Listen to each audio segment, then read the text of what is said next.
Hello my class 11th student, how are you? Myself Arun Sharma, your physics teacher. एक बार फिर स्वागत करता हूँ आपका आपके channel AVS physics for you पर।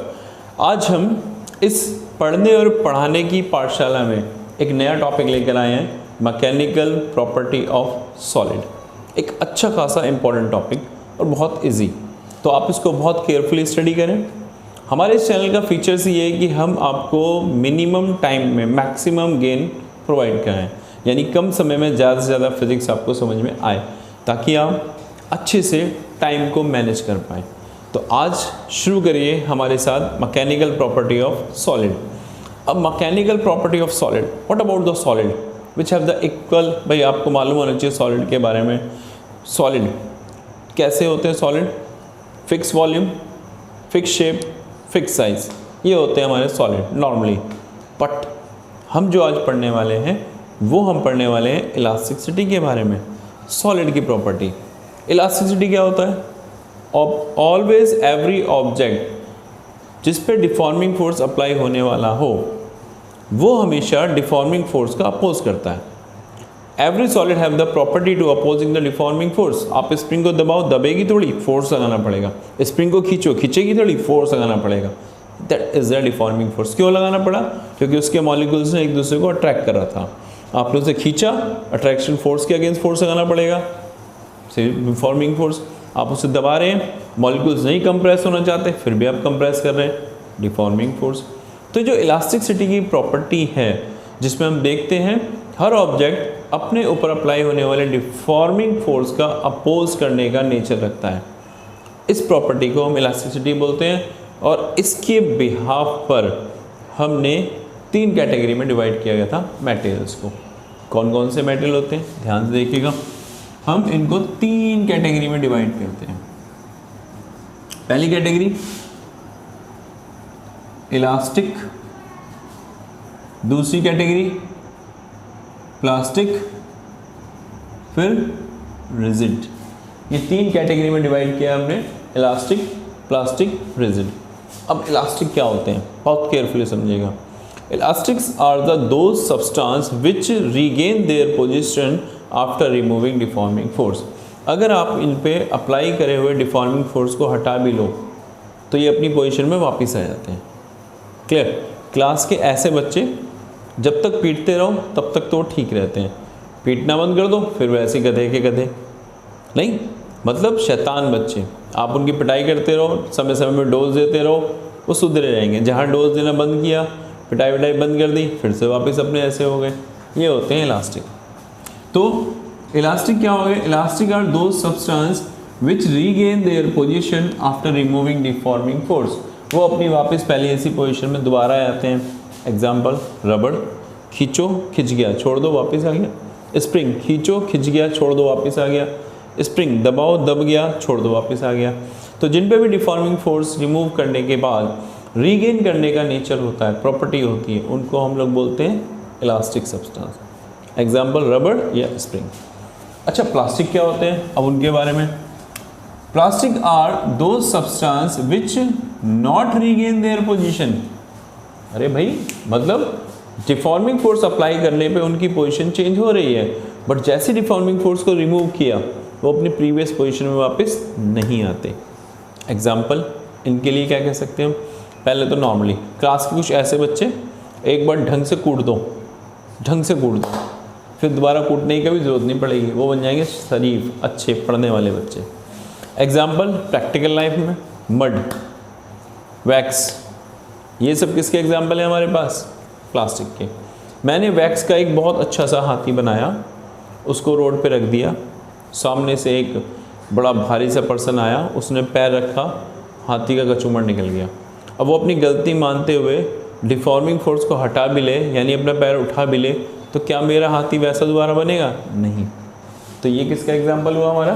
प्लास्टिक का। क्या? वैक्स, कुछ भी है ना। और मड, ये भी इसी एग्जाम्पल में आते हैं। Rigid, interesting. क्लास के कुछ ऐसे बच्चे पीट लो, कूट लो, प्यार से समझा लो, कोई फ़र्क नहीं पड़ता, वो होते हैं रिजिड। तो रिजिड क्या हो गए? रिजिड आर दो substance which have not affected by the deforming force. आप उन पर कितना भी जोर जबरदस्ती कर लो, डिफॉर्मिंग फोर्स लगा लो, उन पर कोई फर्क नहीं पड़ेगा। एग्जाम्पल बहुत हद तक हम क्या कह सकते हैं, डायमंड, सब पे फर्क पड़ता है थोड़ा बहुत लेकिन कंपेरेटिवली कम। क्लियर? तो डायमंड, इसमें कोई इफेक्ट नहीं पड़ रहा। तो 3 कैटेगरीज क्लियर, 3 कैटेगरी में हम डिवाइड कर रहे हैं, ये क्लियर। चलिए नेक्स्ट टॉपिक हम बात करते हैं about the stress. What is the means of stress?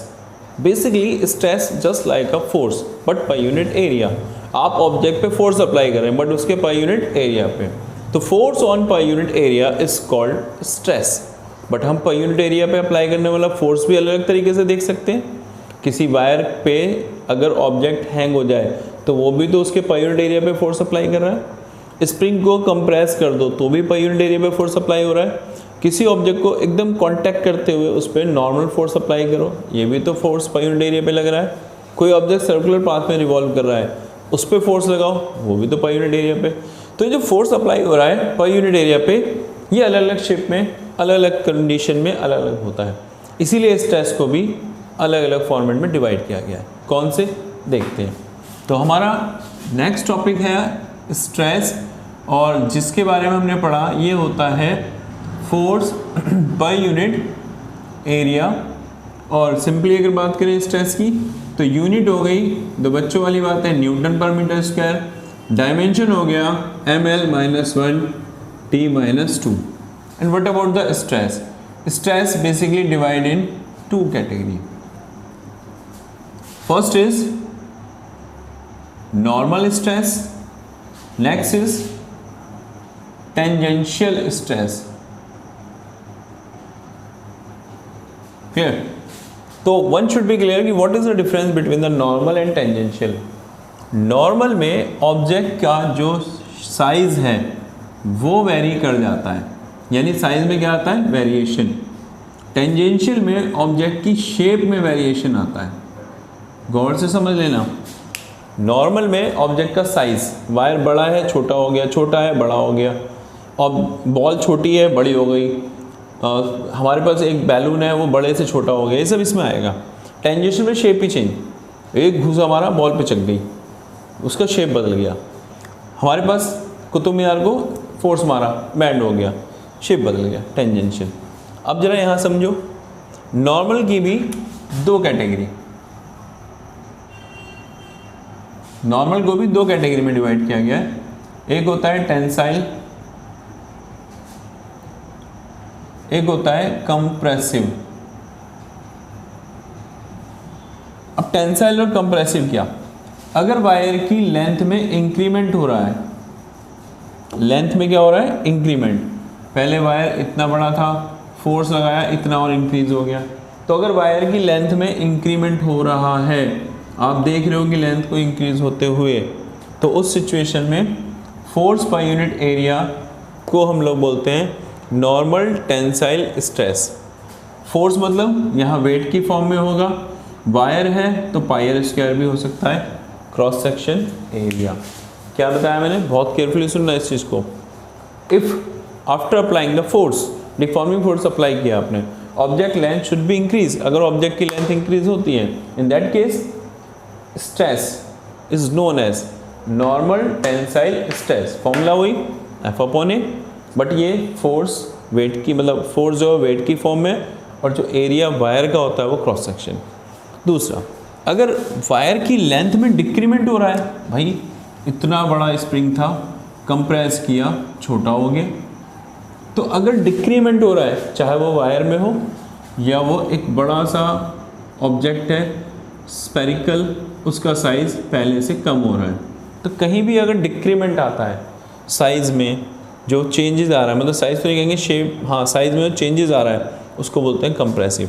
Formula इसका भी यही है। और अगर कहीं पे वॉल्यूम कंप्रेस हो रहा है तो ये फोर्स पर यूनिट एरिया किसके इक्वल हो जाता है, प्रेशर के, क्योंकि प्रेशर में ये एबिलिटी है कि वो वॉल्यूम चेंज कर सकता है। Clear what I am saying? अच्छे से समझ लो एक बार बहुत carefully. Stress means force per unit area, dimension क्या होगा, ml-1 t-2, यूनिट क्या होगा इसका, न्यूटन पर मीटर स्क्वायर। कितनी कैटेगरी है, 2, नॉर्मल और टेंजेंशियल नॉर्मल में ऑब्जेक्ट का साइज जो है वो चेंज हो जाता है, बड़े से छोटा, छोटे से बड़ा, और टेंजेंशियल में ऑब्जेक्ट का शेप चेंज हो जाता है। नॉर्मल की भी दो कैटेगरी है, टेंसाइल और कंप्रेसिव। अगर लेंथ में इंक्रीमेंट हो रहा है, साइज में इंक्रीमेंट हो रहा है तो टेंसाइल, F/A फॉर्मूला वही है, वेट की फॉर्म में आ सकता है mg/π²। कंप्रेसिव, अगर लेंथ में डिक्रीमेंट हो रहा है या वॉल्यूम डिक्रीज हो रहा है तो ये F/A प्रेशर के इक्वल भी होता है। टेंजेंशियल, इसमें क्या होता है, due to applying external force on per unit area, अगर ऑब्जेक्ट का शेप चेंज हो रहा है। फॉर्मूला इसका भी यही होता है F/A। क्या मिला ये हमें, स्ट्रेस। अच्छे से देख लो, नोट कर लो, stress. Strain, your next topic is, अभी हमने पढ़ा था stress, now is strain. What is the means of strain? After applying the deforming force, object का सपोज लेंथ शिंक हो गया, कम हो गया, 100 मीटर का वायर था 90 मीटर रह गया। यहाँ पर ऑब्जेक्ट की लेंथ में जो चेंज आया और ओरिजिनल लेंथ जो था, इसके रेशियो को नाम दिया है स्ट्रेन। अब लेंथ में ही वॉल्यूम में भी चेंज आ सकता है, एरिया में भी आ सकता है, शेप में भी आ सकता है। तो सीधे सीधे स्ट्रेन का मीन्स क्या है, change in configuration divide by original configuration. It is a ratio between the change in configuration to the original configuration. देखते हैं इसके बारे में। Strain, strain means change in configuration, जो भी उसका कॉन्फ़िगरेशन चेंज हुआ है, डिवाइड बाय ओरिजिनल कॉन्फ़िगरेशन। तो इट मीन्स तो क्या हुआ, अगर ऊपर लेंथ तो नीचे भी length, dimension less, unit less, ना कोई डायमेंशन ना कोई unit.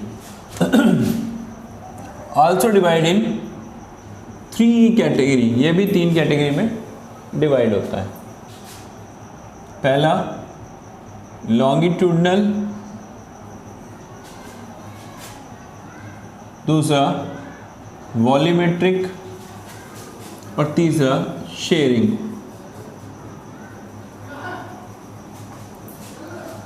Longitudinal, change in length upon original length, भाई due to applying deforming force, if the length of the object change, in that case the ratio between the change in length to the original length.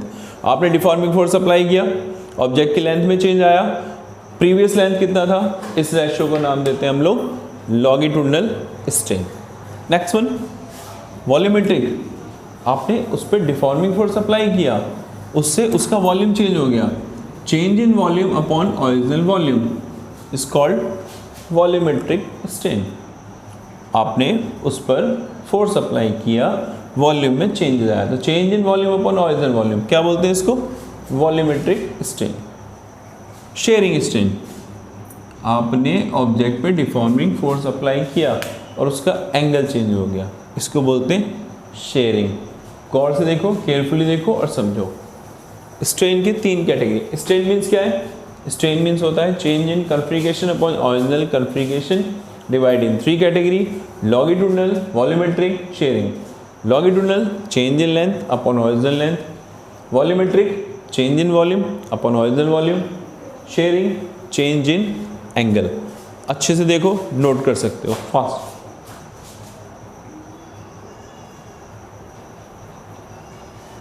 Next topic is Hooke's law, very interesting. Hooke's law,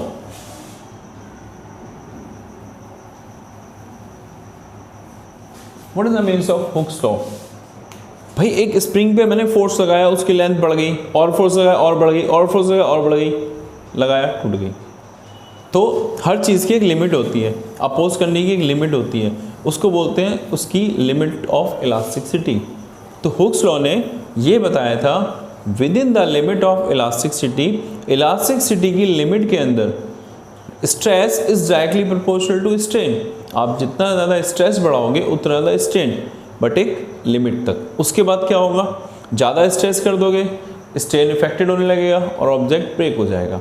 तो within the limit of elasticity the ratio between stress and strain is always constant. Stress बढ़ाया, strain बढ़ा, stress कम किया, strain कम किया।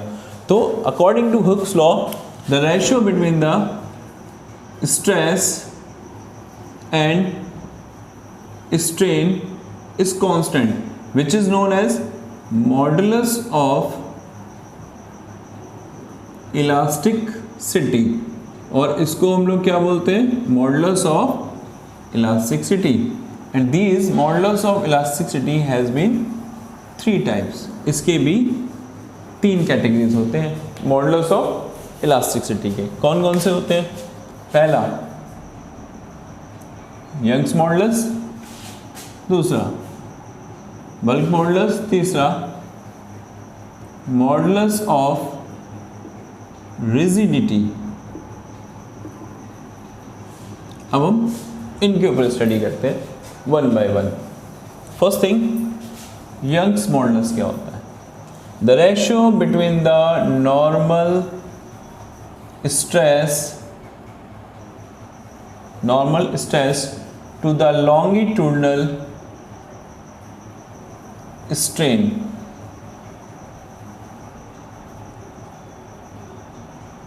Normal stress और longitudinal strain के ratio को हम लोग बोलते हैं यंग्स मॉडुलस. ओके, वैल्यूज क्या बनी? नॉर्मल स्ट्रेस तो होता है F upon A, force upon area. Longitudinal strain होता है change in length upon original length. इस भी यहाँ पे फॉर्मूला बना F upon A small l into L. या फिर इन केस ऑफ F किस फॉर्म में होता है? वेट की length area pi r square into small l. ये किसका फॉर्मूला मिला हमें? यंग्स मॉडुलस का. क्या समझाया? यंग्स मॉडुलस का मीन्स होता है the ratio between normal stress to the longitudinal strain, और फॉर्मूला बन गया F upon A divide by small l upon L. Means F into L upon A to small l. Small l is a change in length, capital L is your original length. Now, what about the bulk modulus? Bulk modulus represented by B, and it also equal to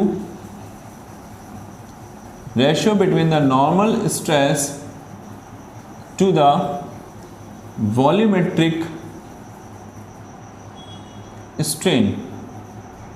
इसके ratio को बोलते हैं. Normal stress क्या हुआ? Force upon area. Volumetric strain change in volume upon original volume. और as we know, volume वाले case में force per unit area को हम लोग क्या बोलते हैं? प्रेशर. ये देखो एक और फॉर्मूला तैयार बल्क मॉडुलस का. बल्क मॉडुलस यानी चेंज इन वॉल्यूम के केस में force per unit area means equal to pressure. What about the modulus of rigidity? Represented by eta. It is again ratio between tangential stress to the shearing strain. चलो, tangential stress मतलब force per unit area, shearing strain means theta. क्या formula बना? F upon A theta. ये है आपका Hooke's law. अच्छे से देखिए.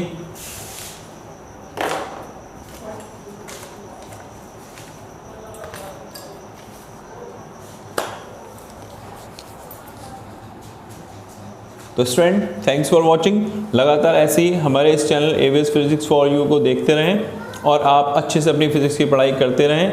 हम आपको continuity next chapter by chapter अच्छे कंटेंट प्रोवाइड कराते रहेंगे, एनिमेटेड वीडियोस प्रोवाइड कराते रहेंगे. Now good bye.